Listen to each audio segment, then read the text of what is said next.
One of the most common things that people want to know how to do with Teams is how to set up and host meetings.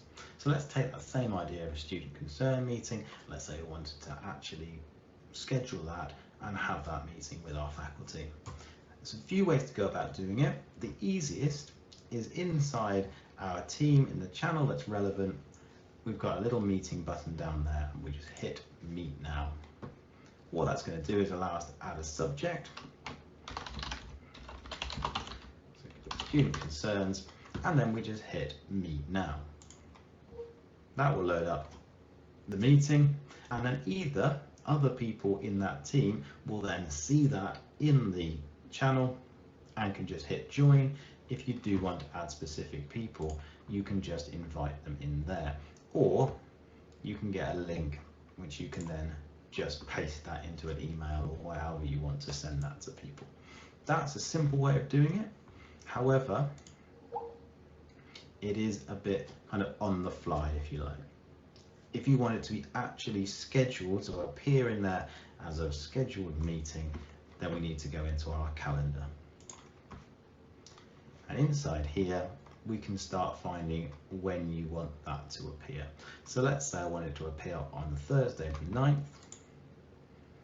We can click on there and we can say student concerns. And then what I'm going to do is put that into a channel. So you'll notice down here, I've got my test team there, and inside there I have all the channels that are relevant to that team. So I could put it into test team and into meetings. What I can also do is add people that need to be there or invite people to it. And you just do that through typing in their name or putting in their email address.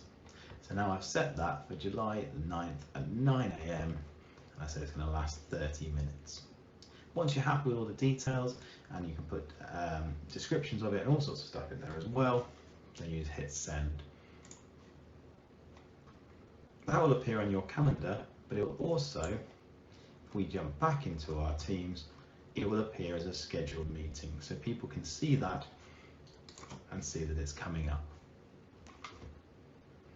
The one thing that's worth noting now as well is a few of the options for meetings. So if I jump back into my calendar and find that meeting here, what I can then do is just jump into meeting options. Now this gives you a few different options, but the most important one to point out is this at the bottom, who can present.